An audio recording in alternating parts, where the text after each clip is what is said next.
আজ রঙে রঙে রঙিন হব, রঙের হাওয়ায় ভেসে যাব।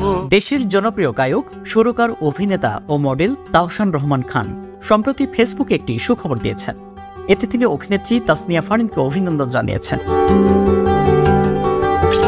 নিজের ফেসবুক পেজে তাহসান শুধু ফারিনকেই নয়, অভিনন্দন জানিয়েছেন ইত্যাদি হানিফ সংকেত, কবির বকুল ও ইমরান মাহমুদুলকেও। সুখবরের কারণ হল রঙে রঙে রঙিন হব শিরোনামের একটি গান। এবারের ইত্যাদিতে ফারিনকে সঙ্গে নিয়ে তাহসান গেয়েছেন গানটি। রোমান্টিক গানটি প্রকাশ্যে আসার পরপরই দর্শকপ্রিয়তা পায়। নেট দুনিয়ায় বাড়তে থাকে ভিউ সংখ্যা। সম্প্রতি নতুন এই গানটি গ্লোবাল টপ মিউজিক তালিকায় অবস্থান করছে।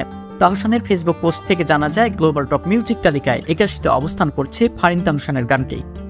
ইত্যাদির জন্য রঙে রঙে রঙিন হব শিরোনামের দ্বৈত গানে তাহসানের সঙ্গে কণ্ঠ দিয়ে প্রথমবার অভিনেত্রী থেকে গায়িকা হিসেবে আত্মপ্রকাশ করেন ফারিন। কবির বকুলের লেখা গানটির সুর ও সঙ্গীত করেছেন ইমরান মাহমুদুল। প্রসঙ্গত, বর্তমানে মিউজিক বিভাগে ট্রেন্ডিংয়ে ইত্যাদিতে প্রচারিত ওই গানটি উঠে এসেছে 1 নম্বরে। এদিকে ইউটিউবে গানটির ভিউ ছাড়িয়েছে 8 মিলিয়নেরও বেশি। বিষয়টি নিয়ে নিজের ফেসবুকে উচ্ছ্বাস প্রকাশ করেছেন দেশের গুণী ব্যক্তিত্ব ও উপস্থাপক হানিফ সংকেত।